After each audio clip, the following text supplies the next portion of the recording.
Good evening, everyone. It is the 17th of December, 2025, and this is our second tea time as part of the Holy Cross Science Academy tea time lecture series or speaker series.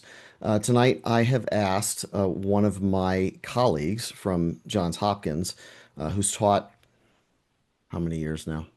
Was it Four, 4 or 5 years, four, yeah. an undergraduate and pre-college course at Johns Hopkins University.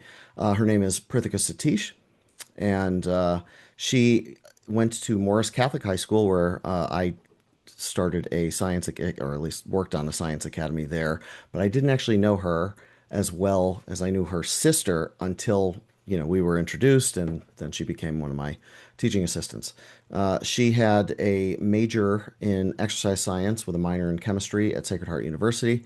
And she's gone through this whole rigmarole the last couple of years trying to get qualification to even apply for PA school.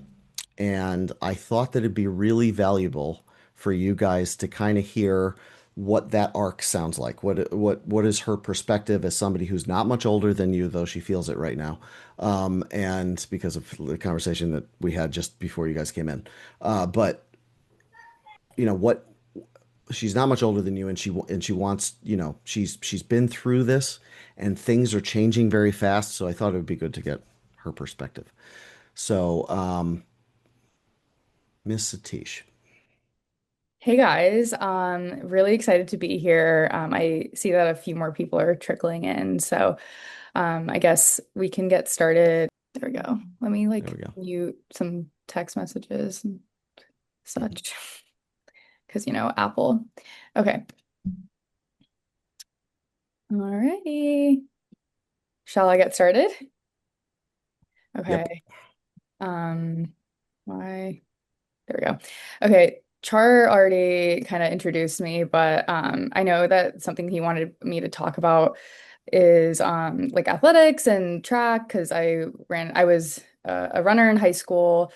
I also played soccer, and the reason I wrote three sport athlete was because I ran winter and spring track, but I know some people would only consider that one full sport.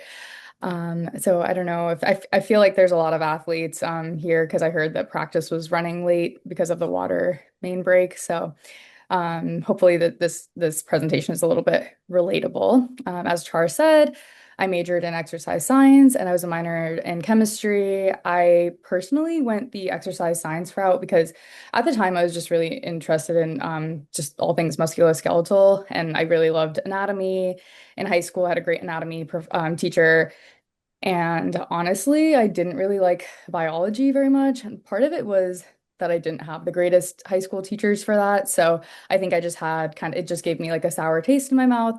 So I wanted to explore something that was a little bit more unique, but still made you take the required prerequisites. And I, at Sacred Heart specifically, I really fell in love with the program because it was very hands-on. And a lot of the times when you take a core science class, you don't really get the opportunity to do practicals or any sort of physical exams on, like patients. It's like simulating a patient experience. So you get to do that with your peers. It was pretty cool for me. And I'm sure a lot of you guys are interested in like medicine as a whole. So, I mean, I learned how to use a stethoscope in undergrad. So, I mean, there's just, which I know is like very small and silly, but just it was definitely like a little bit of a different track for me. So, I definitely am happy with my choice. I graduated magna cum laude, and I was a track and field sprinter at Sacred Heart. I was the captain of our team when I was a senior. Some of my accolades listed over there. And I was on the pre-PA track. I joined the pre-PA club my first semester, I think freshman year of college, because I realized that that was a thing. So now I live in the city. I live on the Upper West Side. I work as a medical assistant in an urgent care in Midtown East, and I've done the Hopkins summer program with Char for 4 years and maybe a fifth if I have time. And he's like, yes. And I've been working on this project called Caring Wire, and it's basically a personalized wellness app for student athletes, and we're trying to expand it a little bit further than that. And right now I'm training for a marathon, so that's some fun facts about me. Okay. Why PA and how PA? So, like I mentioned before, choosing your major, it isn't necessarily the most important thing in terms of being a science major. I had a friend who was a history major, but she went the pre-med track, so similar to pre-PA. So, as long as you take those core classes, you can really do whatever you want. And honestly, it shows a lot of diversity when you do start the application process. My really good friend and our co-TA she graduated with a it was a health sciences, I think, right? Brooke did health sciences. I think so. Yeah, and she didn't do bio or chem or physics or whatever. So she also had a unique major and was still on the pre-PA track. I don't know, maybe like I'll get a show of hands. How many people know what a PA does? Not a lot of people, I assume. But I didn't really know what a PA did until like late high school, like early college. So I'm sure you can figure this out with one Google search, but um, long story short, a PA is a healthcare provider, similar to a physician or a nurse practitioner in the sense that they get to treat patients, diagnose patients, they get to order imaging, read test results, radiology, and they care for that specific patient on their own. However, they do have a supervising physician that they can collaborate with. And the PAs that I've been very fortunate to work with actually have a lot of lateral mobility in the fields that they work in. So they're not just urgent care PAs, they have also been surgical PAs or ortho PAs or dermatology PAs, and they either work in both fields at once or they have the flexibility to move between specialties. So that personally is what drew me to the field because um, it doesn't lock you in to like a residency, although there are PA residencies if you choose to do that, but a lot of people don't, unless you do something very, very specialized, like neurosurgery, for instance. But it's a very collaborative field. PAs and as a whole, they really emphasize this teamwork aspect, and it's not just you're working on your own, you're not an independent provider, but you have people to lean on.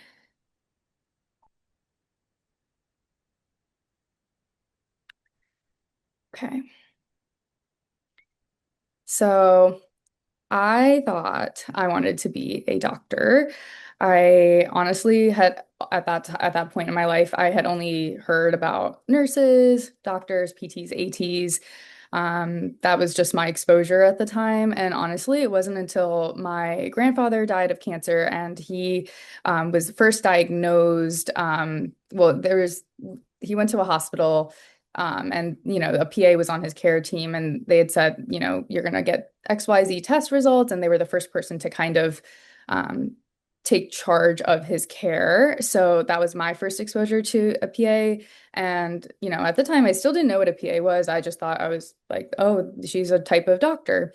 So I knew I liked educating and mentoring, and that's definitely a huge aspect of the PA field. They really, really, really want you to like advocate for the field because it's so like new and it is a very growing profession.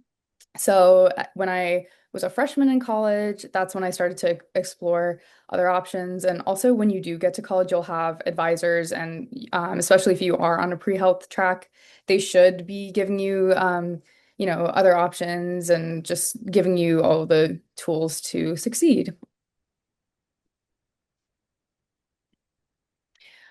Does anyone have any questions before I segue into the athletics portion? No? Okay, great. If any of you do, you can just hit the raise hand Yeah. button. And Sam, if you could keep an eye out and see if anybody does, and then you can interrupt.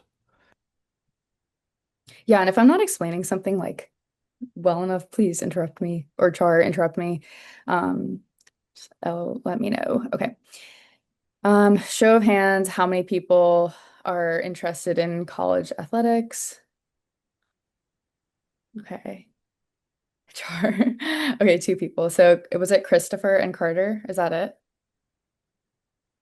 Okay. Oh, and Aaliyah. Great. What sports do you guys play? Play soccer. Nice. I play Same for me. It's a basketball. terrible sport.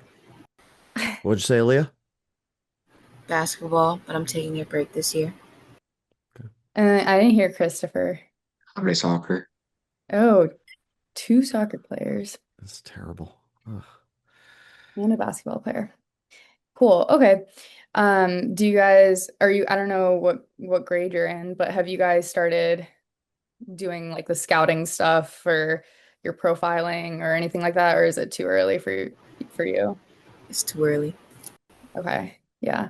That's definitely a stressful time, especially with like SATs or ACTs and all that stuff. But my advice to you is if you can, definitely start earlier. I remember I did some tours with my dad. I think I was like a sophomore in high school, and I had just like gone around campus. And if I would email the coaches and be like, "Hey, I'm on campus today. If you want to meet," just to like start networking. And I knew where I was going pretty much by the end of my junior year of high school, which was nice because going into senior year, I kind of finalized that and got to sign really early, and then I was done before Thanksgiving. So senior year of high school was very much a breeze for me. So I would definitely recommend doing that if you can. I guess I'll talk a little bit about my experience as a D1 athlete.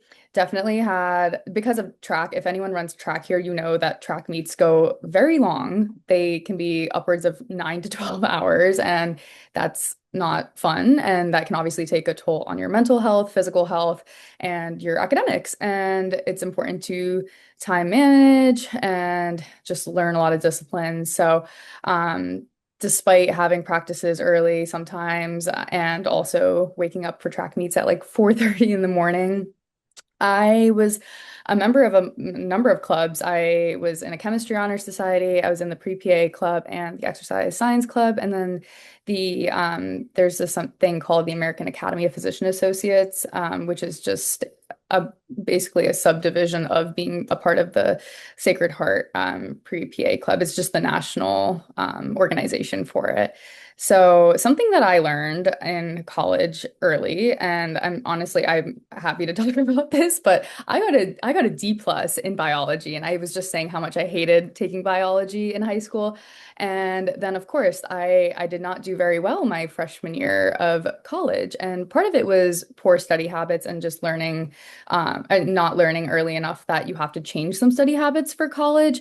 And unfortunately, even if you do retake a class, it lingers. It stays on your transcript forever. And I have had interviewers ask me, like even last week, I've had an interviewer ask me about my D plus. And despite doing much better in that class, they will bring it up. And so don't do what I did. Just learn your study habits early. And if you are going to be a college athlete, definitely seek tutors or mentors and definitely advocate for yourself because when I was very stressed, I just didn't advocate for myself and I didn't time manage very well.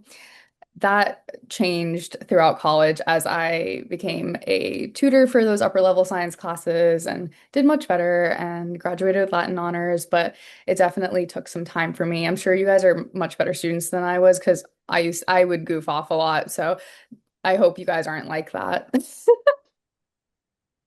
So this is a timeline for if you decide to do the pre-PA track in college. This would be post grad. This would be your first summer or winter out of graduating, depending on when you would like to start PA school. So now there are PA programs where you could do I think it's like a straight 7-year program where you would be able to do that straight out of high school. So instead of going to a 4-year college and then doing another 2 years of your master's, you would just do straight 7 years, similar to those 3+3 PT tracks or OT tracks, if you've heard of those. Sacred Heart had that, and I personally wasn't interested in doing a 3+3 because I knew I didn't want to do PT. So it was kind of like it kind of just like locked you in. So that's personally why I've taken 2 gap years now. And honestly, I'm a huge advocate for the gap year thing because if I hadn't taken gap years, I wouldn't have been able to spend my summers with Dr. Char and travel and just do a bunch of other things like that. And I moved to New York in that time, so that's been very rewarding and fun for me. So if you don't feel like it's a rush and you feel like me and you feel like you have your whole life ahead, then obviously you can take a gap year or two, and this would be kind of the timeline. So I can share this presentation with Char, or if you guys want to screenshot this, I don't know, whatever's easier. But this is kind of like the general outline, and obviously it can change person to person. The most important thing, as Dr. Char was saying in the beginning of this, was your patient care experience. So you need at least, I don't know if it's changed since I started this, but you need at least 1,000 hours minimum of patient care experience. That is nearly a year, depending on how long your hours are, that is nearly a year's worth of working with patients in direct contact. So that would be getting a job as an EMT, a medical assistant, a CNA. You could do PT aid for some schools. So definitely not a very great job, and it's definitely like kind of redundant at some point, but they really want to see that you've had some experience, and your clinical judgment can grow over that course of time from when you first start working in that job to when you start applying. And 2 exams that, oh, sorry, actually, I just want to say one more thing. I think by the time I applied, I think I had almost 3,000 hours, but I work very long hours, and even most people will have over 1,000 hours just because of when they start. I had very few friends that did not take gap years, and that's because they were either college athletes or they just couldn't. Honestly, like college itself is very rigorous, so sometimes people don't feel like doing that while you're also studying. I had a couple friends that went right into PA school from undergrad. So they did not take a gap year because they got their hours throughout college, but they also were not college athletes, and they had a little bit more, that was their time that they were able to put forward to that. 2 exams that you can take, and not every school requires, is the graduate record exam, or the GRE, and then the PCAT, which is very similar to the MCAT. The PCAT is less, I would say, like less required. Like most programs are still trying to figure out whether the PCAT is, worth taking. So it's kind of like in a trial phase right now. It is very much similar to the MCAT. It's modeled after the MCAT. It's very sciencey, whereas the GRE is like the SAT, math and English. So, or verbal and quant. I took the GRE. It wasn't required for, I think, like 90% of the schools that I applied to. It was only required for, I think, like 2 or 3. And I honestly just did it because I had the time. But I've had friends who applied to PA school without taking any exam at all because it's technically not required for your master's. And then the last portion of the whole application process is something called CASPA, which is kind of like the College Board, where is that what wait, the College Board? What is the thing that you guys use to like apply? Yeah, College Board. Yeah, Okay. Naviance, Oh, wait, what's the thing which where is Naviance interacts with the College Board, I think. yeah, where you like where all your like applications are in Yeah, one thing? I don't know, because Naviance. I never had to do that with track because I only Yeah. applied to one school at that point. Yeah. So whatever that is basically a portfolio of everything. So it'll basically be like your resume, and you just have to input everything, and then you'll get your letters of rec, and everything will just be in one neat space on a website, and all the schools that you apply to, you'll apply directly from there, and there's nothing to send out via mail. Like it'll just go through that website, and everything will be accessed through there. So that's pretty much it for that. And then once you start interviewing and whatnot, they'll email you rather than go through that portal. So it's kind of just like the icing on the cake. So I took this picture yesterday at work because I realized I didn't have any pictures of me in scrubs.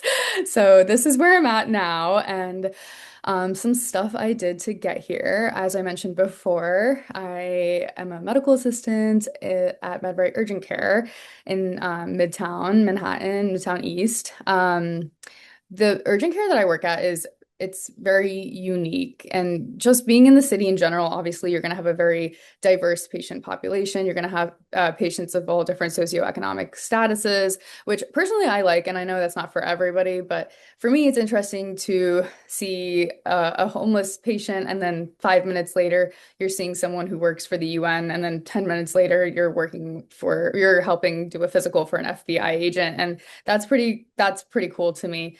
The urgent care that I work at does primary care as well as occupational medicine. And then we'll all obviously see like run-of-the-mill urgent care. And I'm sure everyone here has been to an urgent care before. So primary care would be just like a regular family medicine doctor. It's like going to your pediatrician.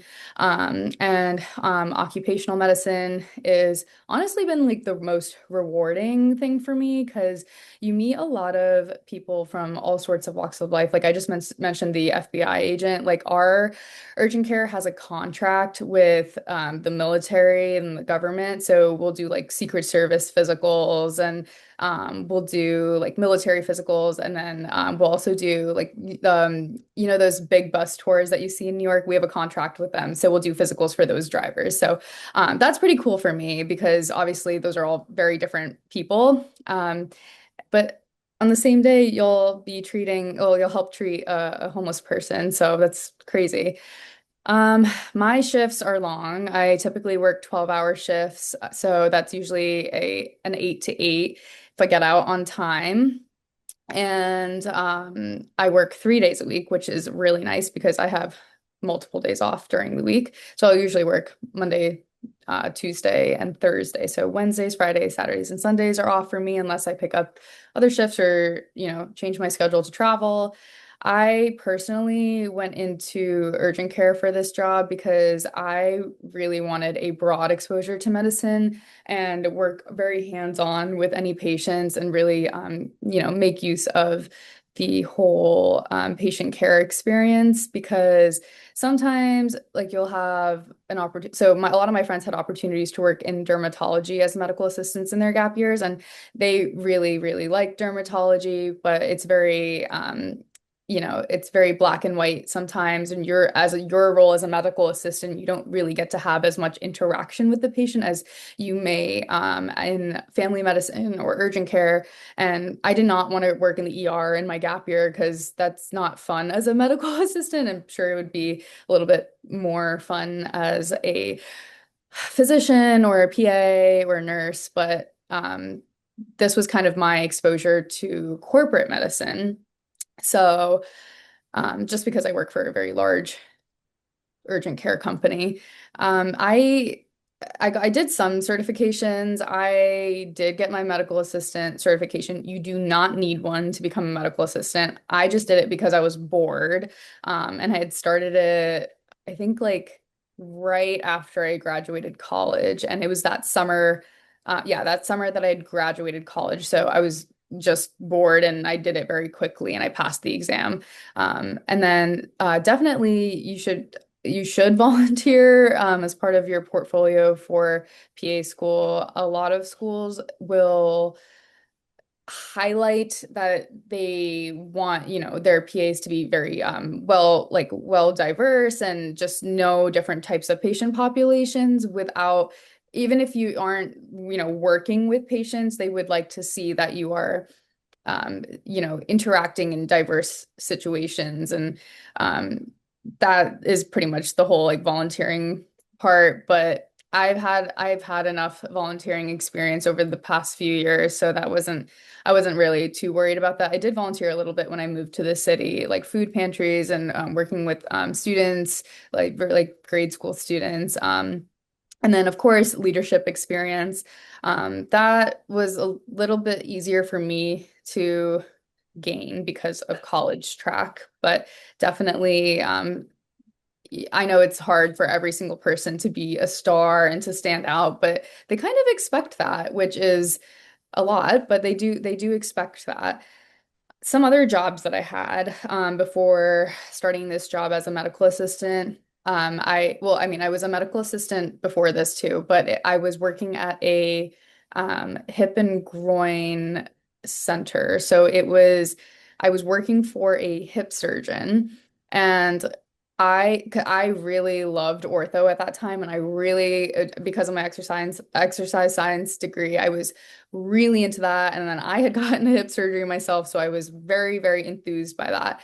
It was not as fun as I thought it was going to be because, again, as a medical assistant, you don't get to do that much. You're not like for that surgeon, I wasn't doing the surgeries or anything. So it was very different. It was very like, you're intaking the patient, writing their history, and then they're leaving. So very different from what I do now, because now I get to draw blood, do EKGs, do like parts of physical exams. We give injections, things like that. It's like you're very much working hands-on with the patients, which I deeply appreciate. And I also worked as a PT aide for a little while I was doing the hip surgery stuff because it was just I was like rehabbing my hip there and I just was able to get a job there. So definitely use your connections very wisely. Even if you ask your own doctors or if you do see PAs or nurse practitioners for any of your own needs, like definitely network and definitely ask them if you can shadow or volunteer, and then maybe they'll even land a job there. And most places are willing to have people work with them. Everyone wants to see you succeed, so no one's gonna usually typically they're not gonna say no. And then the biggest thing was for me at least for PA school was interview prep. I struggle personally with talking about myself, and I definitely they'll ask a lot of questions about yourself, and of course they'll ask about like clinical situations. And I some self-reflection has been that I have a lot of difficulty like talking about myself, but the any clinical questions have always been easier for me. So there's a lot of books out there, a lot of questions, like a lot of you know uh like books that are like, oh, typical questions they might ask in a PA interview that are actually very up to date and very recent. And by the time you guys might even apply, there would probably be more books out there. And now what I'm doing, I wrote that I'm interviewing at PA schools. However, I did put my deposit down at LIU Brooklyn. I am most likely going there. I had one more interview last week and it went well. I just don't know if I like it more than LIU Brooklyn. I I don't know if this is gonna like matter to you guys or make much sense to you guys, but the reason I'm picking that school over a lot of other PA schools is because they do something called mini clinicals during your didactic year, and PA school is typically 2 years. So that first year, you're in the classroom and you're almost only in the classroom, and you'll have exams every week, maybe more than once a week, and it's very rigorous and it's very intense. So, LIU does something where you get to get out of the classroom and you get to do those exams on real patients. So you get to go to the hospital your first year, which is very unorthodox for PA school. That typically does not happen. So that is exciting to me because I do not want to be in the classroom every single day for an entire year and not have a break. And then obviously in your second year, when you are working clinically, you'll be doing rotations at all sorts of different specialties. You'll do I think it's like 10 core specialties, and then you get like 2 electives, and then just that's your time and that's your chance to figure out what specialty you might want to go into straight out of your program and make connections so that you can get a job when you're finished with your boards. Okay. Um, Advice I wish I heard. So you don't need to have everything figured out now. I remember being a high school student, like a senior in high school, and telling everyone I wanted to be a doctor, telling everyone I wanted to work in orthopedic surgery. Like here I am, and I don't want to do any of those things at all. I know that I want to be a PA. I think I want to be in the emergency department. I think I might want to do surgery. I'm unsure because I've never been in a surgery before. I do know that I want to work for a PA program and I want to teach PA students. And honestly, part of it is because I got the opportunity to work with CHAR for so many years that I've learned that I really do like working with students and I like mentoring people. And then just like having tutored all throughout college, that is something that really makes me excited. So, trying new things is how you learn. So I'd shadowed PTs, I'd shadowed OTs, I've done things like unrelated to being a PA or going into the PA track, and I learned that those things weren't for me. So definitely ask questions, seek mentors, and you can take a gap year or two or none. Just know that everyone's path is a little bit different. And I definitely, this took a long time for me to realize, but comparison kills. And I think about some of my friends who are in PA school right now, and I'm honestly so fortunate that I haven't started yet because I've gotten to enjoy this year and it's been such a great year for me. So I am like so thrilled that I did take that extra gap year, but some people don't need it. I was gonna make a joke, Char. I was gonna say, see that bald guy right there in that picture? He's my mentor. That's his drone. You don't see it?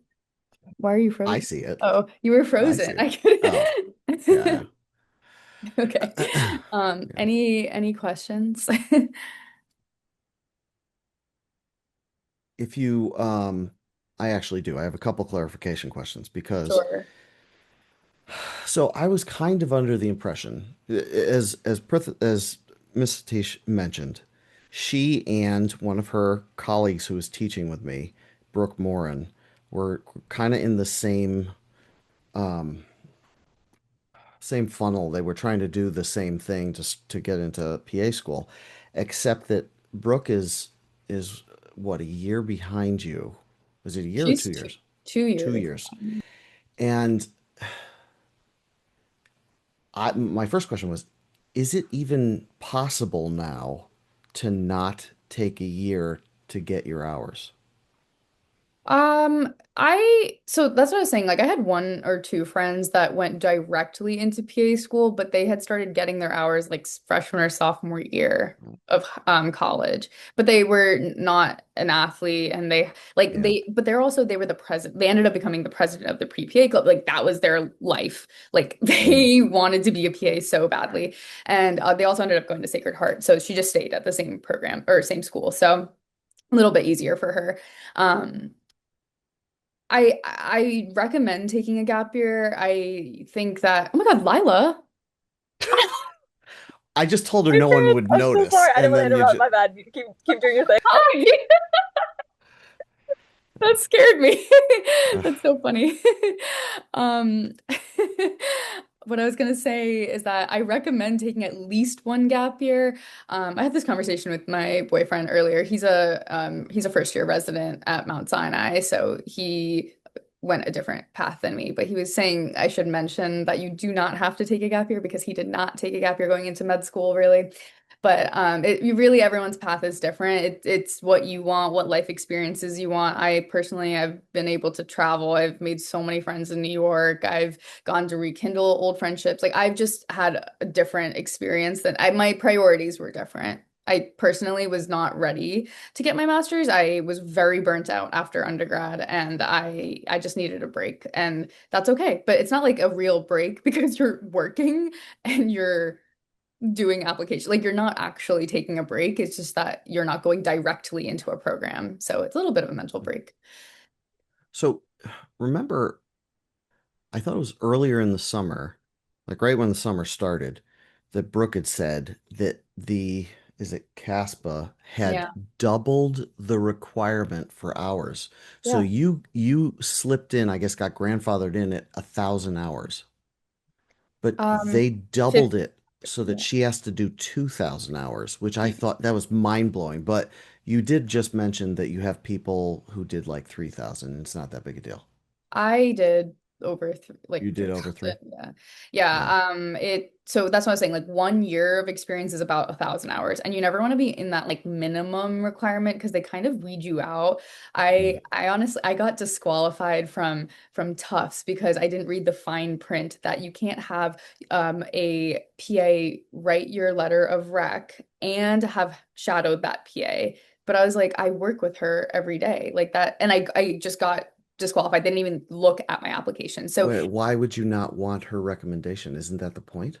yeah, it's so stupid, but it's the fine print. They want to see that you've like Oh, paid shadowed a bunch of attention. other people. Yeah, they want to see And that. paid attention and followed Yeah, directions. Geez, yeah, freshman. yeah. I wonder So what that's like. things like that.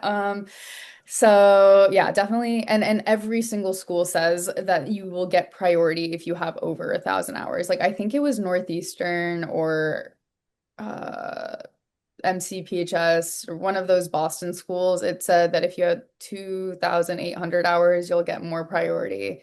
And then it was like if you have more than 3,000 hours, you'll get first priority. Like it kind of like ranks it in terms of Mhm. their like weeding out process. But also like you rack up the hours quicker than you think. Like I remember after my first year of work, I was pretty shocked. I was like, wow, I actually could apply right now, but I personally did not want to. And also, I hadn't taken the GRE, so I was kind of like scrambling to like finish the application. But in terms of like Brooke's application, she's been texting me throughout her process, and I think I've been Mhm. helpful. But yeah, because she started doing that stuff. She's been doing that CNA stuff for like a while, and now she's doing her, now she's doing like the bulk of her hours, but she'll be all good. So yeah. Any Other other questions? questions? I know I word vomited a lot. I probably said a lot of stuff that made no sense, so get Um, it. I'm going to put somebody on the spot. Uh, Maria, I know you can't turn on your camera, but could you just chime in for a second? What was the nursing career people? What were they actually, when we had career day, there were the nurses in my room. I forget what that was for. Nurse practitioner That was or an LPN. LPN? Because they were claiming in their presentation that was the equivalent of a PA. No, So I remember I thought, clocked them because they were talking about the school wrong too, and they didn't mention that it's only been like they've only had a medical program for like 2 years. I know actually forgot you were in there. That's why I asked Maria. No, But no, that's good. Thank you. But yeah, what are your thoughts about that? Like, is that do you agree with that? well, isn't LPN different than RN? Yes. Okay, sorry, I had to look. Oh yeah, he's an expert. Ask him. Yeah, yeah. Right. He works with them every Right. Right. day. Um, Yeah, so the biggest difference, I probably should have mentioned this, the biggest difference between being a nurse and a PA and or PA or MD is that as a nurse, you cannot prescribe medicine. You cannot come up with any treatment plans on your own. And you can't, I mean, I Is would say that a state by state regulation though? that's a national thing. That's That a is, national thing. yeah, Oh, okay. yeah. Okay. And yes, thank you. And it's like I have a little nurse practitioners can because you are getting a degree to do that. Yeah, it's different. Okay. Yeah. Cool. Is anybody considering this as a um my dog is trying to get out. Is anybody considering this as a career? Let's switch to gallery view. Yeah, I think it's definitely I think it's a great option, especially like I mentioned before, the biggest thing for me is being able to switch specialties. I think another thing you should always know is that a PA, most people are going into a career as a PA because they want to, not because it's a backup. You are making a choice that you want to be a PA because of the benefits of the career, not because you're not capable of being a doctor. Like I know that I could be a doctor if I wanted to. I just literally don't. Yeah, And me too. then, I know that about you also. yeah, until Yeah. you saw blood for the first time. No, you think it's somebody else. No, Blood didn't you deposit. say that to me? You said that. Wait. No, it's not blood, it's joints. Oh, yeah, yeah, joints. Joints, yeah. Yeah. No, I meant you. I know that about you. Yeah, thank Yeah, you. you, But yeah. yeah, like anyone is capable of doing anything they can put their mind to. Like it's not about that. It's really just like what do you want out of your career? And I want work-life balance and I want to be able to switch between specialties and I want opportunities to collaborate and work with others in teams. So that's simple as that. I think is it Kiara? I don't know how to say your name. I'm She sorry. likes I didn't mean Chara. to raise my hand. Chara is how it's pronounced. No. Perf. Oh, Uh, you didn't have an actual question. Oh, my bad. let me just add one clarification because you said something that I understood. I'm not sure they would have, where you said it's not PA is not done as a backup, right? Yeah, I'm sure for some And people I it would chime in and say PhDs, so these doctorates in philosophy and whatever subject are very often done as a backup, and those people are miserable. They don't get into medical school, but they have this complex where they need to be called doctor. And so they're like, well, I'll just go do a PhD, which is very, very hard. It's not as hard as medical school. Don't let them lie to you. But it's very hard, and you do have to think for yourself, and then you're just miserable. And so it's not. I don't think you want to do anything as a backup ever. But that's good to know about PA that you tend to be people in PA school tend to actually want to be there because that is not the case for PhD. I think Maddie. Hi, how many days a week do you work? I work 3 days a week. I work 12-hour shifts. So it ends up being like 36 hours, but I end up clocking in early and clocking out late. So I end up hitting like 40 hours a week, which is like a normal work week. I had a lot of friends who were medical assistants and other specialties. Like I was saying, my friends who were derm MAs, and they would work 5 days a week, like 9 to 5s pretty much. So it just depends what you want. And when you get out of like your next step, the school you're going to next, can you lower your hours? Like, is your hour like are they flexible? Yeah, I should have mentioned that. Thank you for bringing that up. You're not allowed to work in PA school. You sign a contract at the beginning of the year, and you're not allowed to work because it is so rigorous. They say it's like drinking out of a fire hydrant because it is so much information at once. And you guys aren't even in college yet, so you wouldn't even understand like the volume of information you might get in a college level class. Like I didn't even understand it until my last semester, my hardest semester of college was my last semester of senior year, which is typically people's like easiest semester. And the sheer volume of information I was having to study day in and day out, like I would start studying for exams 3 weeks out in advance. Like that is so early because I would do fine, I would do well, but it was just so much information. Like you just cannot regurgitate that. Your brain just physically cannot do that. And PA school is like worse than that. It is arguably like worse than medical school in a way because it's 2 years instead of 4 years. So you're learning almost the same amount of content in 4 years. In 2 years, what you would in 4 years. So that's why they do not allow you to work. So you would just stop working. Okay, thank you. Wait, were you sorry, okay, I'm sorry. Did I, ugh, God, we need to leave this room. I like, wait, did you, sorry. My boyfriend just said to me that you were asking after I graduate. Is that correct? Or were you saying like going into school? Well, I was just talking about like anything, like in general. Okay, well, either way, what I said still stands, but after you graduate PA school, obviously it would just depend on the specialty, but it would be arguably similar, right? Because as an MA, you're working with PAs. So your schedule would be like the same as a PA's, just Okay. whatever hours they work, yeah. Okay, thanks. Sorry. Riley? I'm not sure if this makes sense, but when you become like a PA, do you have to pick like a certain thing to specialize in, or are you just like kind of generally for everything? Yeah, you're trained under the generalist model, which is why it's a little bit different than medical school because in medical school you have to specialize, you have to do a residency. Well, you don't have to, but everyone does, right? Like you go into a specialty that you want to be in a career in for the rest of your career. So with PA school, the reason you're trained under a generalist model is for you to be able to have that lateral mobility and move from specialty to specialty if you choose to. A lot of people will stay in one specialty for most of their PA career. I was mentioning about like my hip surgery earlier.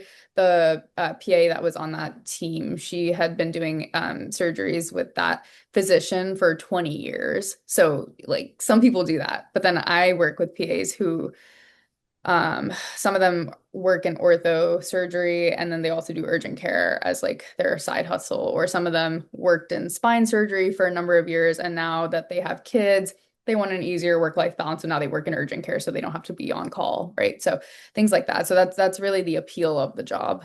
So A lot of, yeah, I should probably mention this if anyone's interested in surgery and they do want to go the PA track.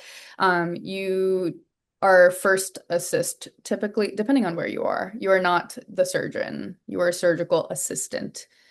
So you will open and close most likely, and you will help in between. One of the PAs that I work with that I keep mentioning about who does the ortho surgery, he works at HSS, which is a very good hospital. And he will start a surgery while the physician is starting another surgery. And she'll come in, they'll switch places, and he'll close that other surgery. So that's what I kind of meant about like teamwork and just being able to like rely on a group of people.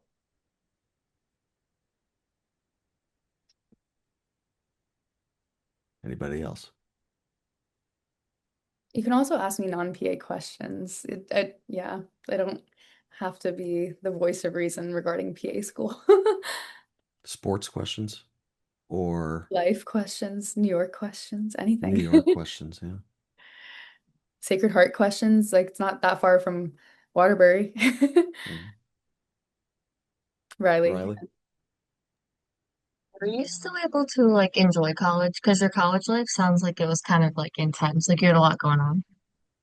like, did I have a social life? Well, kind of like were you like overworked with school and sports?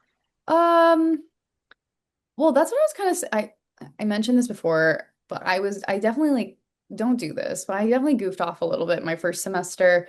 But, that's just it's also like the introduction of college is hard to learn what works for you.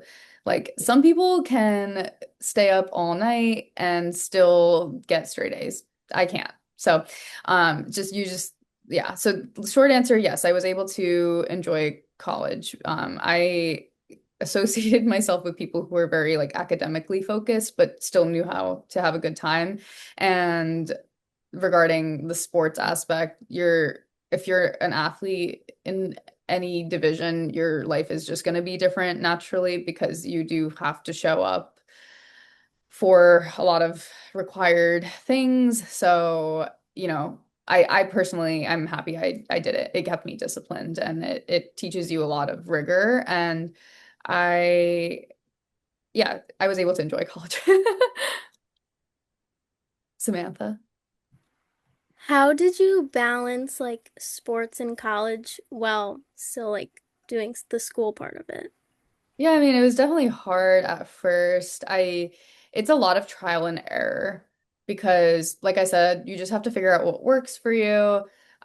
Something that I'm very type A and I need to have a calendar at all times. Like even on my days off, or like a to-do list, I will write down everything that I have to do. That's something that keeps me on track. I would do that with homework and what assignments I had to do when practice was, just so I'd kind of like have like a mental checklist or even on I would say physical checklist rather of everything I had to uh you know do. And I think it's important to have the perspective that in one day you can only do so much, and it's okay to do something the next day instead. Make that your first task the next day. Thank you very much, Ms. Satish, for joining us and telling us about that kind of arc from high school to getting into grad school. And I guess one last thing, because I have to, is AI. I have Oh, to sure. ask about AI. And it's probably not what they're thinking. They're like probably thinking I'm going to ask, how much cheating is there in using AI? And that's actually not. Is is the PA track safe in a world where surgical rooms are being, I don't know, commanded by AI surgeons? I think that hospitals and I mean I don't work in a hospital. I mean, just based on like what Christian has kind of told me, like Mm, there's basically there's a fair amount of AI, but I think it benefits providers rather than it harms them in certain ways. For instance, I don't know if you guys have heard of something called open evidence. It's like ChatGPT, but it's only medical. And you have to, I think I think you get like a subscription through the hospital. Like I don't think he pays for it. mm. So that's helpful, right? Like if you don't know something about a patient, you can just like quickly do that and it just filters that information. But Yeah. in the future, In the future, I don't is it know. safe? Just depends on what specialty you go into. I mean, you want to know what's so funny? We had two patients yesterday that came in and they were like, "Well, ChatGPT told me this." Uh, And the PA was like, "I'm never like she's not a PA that always works at this site. She's like, "I'm never coming back here. Everyone has like why don't you ask ChatGPT to prescribe you medicine?" That like she was so furious. But I don't know. I can't attest to that yet. I think once I've had some more clinical experience in rotations in other fields. Maybe I can answer that, but he says cool. it's safe until there's robots. Yeah, that's what I'm thinking Thank too. But you. what field is He Christian? right now he's an intern in just medicine, but he'll be going into radiation oncology, so he'll be an oncologist. All right. Very, very specialized. Yeah. Yeah. Okay. Well, thank you, Miss Satish. You can, if you want to hang out, we'll make fun of Lila. I was just gonna say, So we gotta address the elephant in the room. What are you doing here? I have her come and like hang out. Okay. Anyway, thanks everybody. Yay. Yeah. All right. Yay. Okay, so we're going into overtime now for anybody who wants to stick around, but the rest of you, I know you have things to do, so go. Bye. Thank you guys. Problem. Hi, everybody.